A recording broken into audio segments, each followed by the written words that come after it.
seen you change the culture at your schools. I've seen them change from places where gay students were isolated, where they were hidden and fearful, to places where students could be open and thrive. I've seen you, I've heard the power of your voices, how your stories motivate teachers to take action in defense of LGBT students. I've seen gay teachers so moved by your words that they found the courage to come out themselves at school and become role models that are so desperately needed. I've heard from the students themselves just how important GSA clubs are. A GSA student now graduated told me, having the GSA club and the protection of teachers really made me feel safe and secure in school. It allowed me to be happy and know I wasn't wrong, alone, or sinful for having feelings of being bisexual or wanting to transition. Another student, just before heading off to college, said, the GSA club gave me confidence and hope. I know now that I have a future. I became the GSA advisor in 2003, and I learned really quickly how important a role you all and the organizations you represent play. It was April, and my students wanted to participate in the National Day of Silence. Now, I didn't know anything about the event, so they had to explain to me that they were going to remain silent for the entire school day, and they were going to hand out cards that explained that their silence was meant to represent the silence that was forced upon gay people because of the discrimination and harassment that they were subjected. So I decided I best to follow school protocol. I had them fill out all of the appropriate paperwork, get permission by the administration, and of course they were quickly denied permission. The principal said something about testing and learning being disrupted. And I thought, that's interesting. Quiet students, learning, that's a real problem. Yeah. Okay, well, his response really didn't surprise me. I kind of expected it, but I was surprised at the club's president's response. His response was, let the principal try and stop us. Great. So here's our first event, and we're going to have a showdown over the First Amendment. So much for staying out of trouble. Well, the day arrives, and off goes first period, about 100 students wearing t-shirts, they got their cards in their hand, and they're determined to stay silent all day. And if you know anything about high school students, that is not it wasn't long before some of the students came back to me and said we've been kicked out of class. They were told by a teacher that homosexuals live an unhealthy lifestyle choice, and that if they refused to participate in the oral presentation that had just been assigned, then their grades would be lowered. Well, I didn't really know exactly what to do. So I sat down and I wrote an email. And I simply explained what had happened, and I said to whomever can help. And I sent it to my one friend in the gay community, who sent it to his friends, who sent it to some of you, who sent it to other people. And the email, literally, it went viral. It traveled the United States, and the phone started to ring. And it wasn't just my phone. It was the principal's phone, the superintendent's phone, school board members' phones. Reporters started to show up to investigate. Well, the school board heard from the ACLU, Land of Eagle, the center in San Diego, national president of PFLAG, some of you here tonight. It didn't stop for nearly a month. It was surreal. When it was all over, no students' grades were lowered, teachers stopped proselytizing, and my GSA students have never been prevented from participating in the Day of Silence or any other event since then. Now, my point is that none of this would have been possible without you folks and those like you. You're like the Verizon commercial, you know, people with yellow hard hats behind the phone customer, our network. And that's the way I feel about you. It's not just the students and me, it's all of you behind us, and that's incredibly powerful. You folks have organized conferences, you have sponsored World AIDS Day events, Pride at the Beach, assemblies, ice skating parties, movie nights, beach barbecues. You've provided legal assistance, and of course, monetary support. And I want to thank you all for this.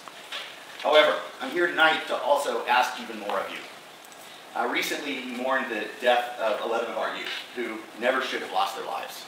They felt hopeless, unable to stop the bullying. Most frightening is that these children only represent the tip of the problem.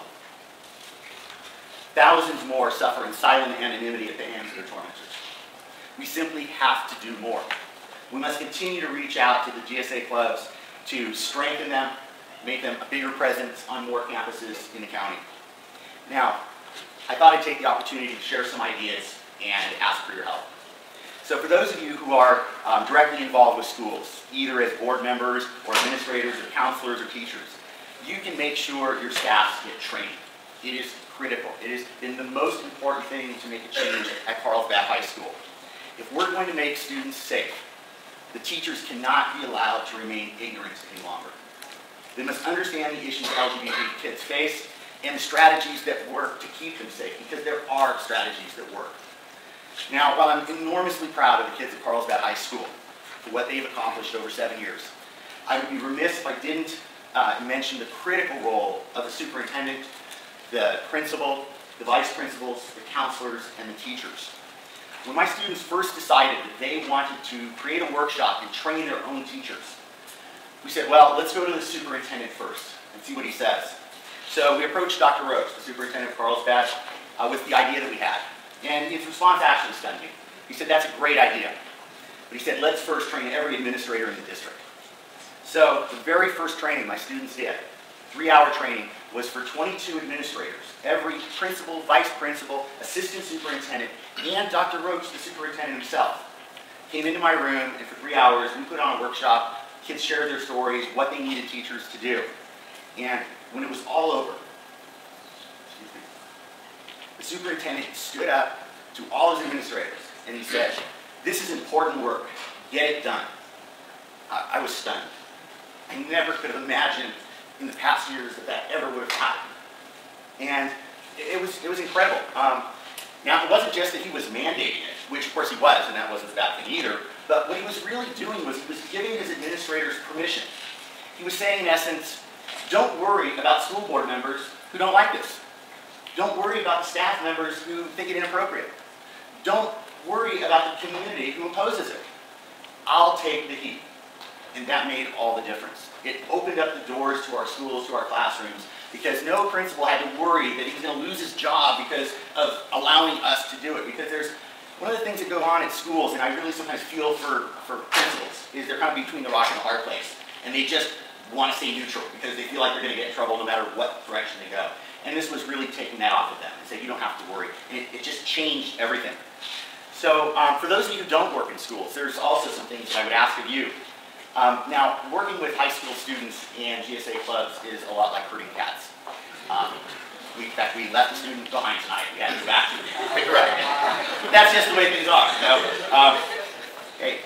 But one of the difficulties, one of the challenges is how do you keep meetings interesting? And so you have high attendance week after week. In fact, the majority of our time is often spent eating pizza and socializing. Although I like to call it creating a safe environment when I'm writing a grant and I'm asking for money. Now, one difficulty, well, what I would ask of you folks in the room here is volunteer to be a guest speaker.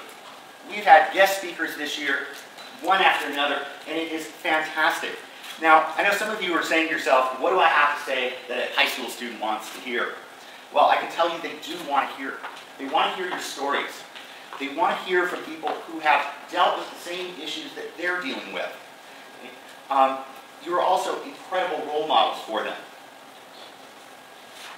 Like one student told me after we actually did a training out here at Cal State San Marcos, we were driving home, and she said, Mr. Geary, those were the first gay adults I ever met. They were professors. I know I have a future. That's what you can do for kids. Now, as a history teacher, I know that if we understand the past, it gives us perspective on the present. And I'm sorry to tell you, but many of you in this room, including myself, to a 16-year-old, we are part of history. So for those of you who identify as transgender, we especially need your help. There is so little understanding about gender in schools.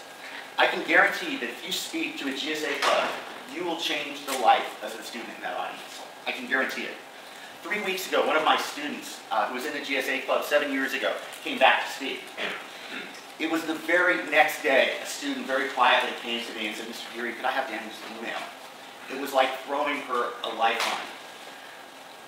Another way that you guys can help is by sharing your experiences with coming out, especially with parents. We all know how challenging that is, but when it can be done and students and kids can get support from their parents, how liberating it is.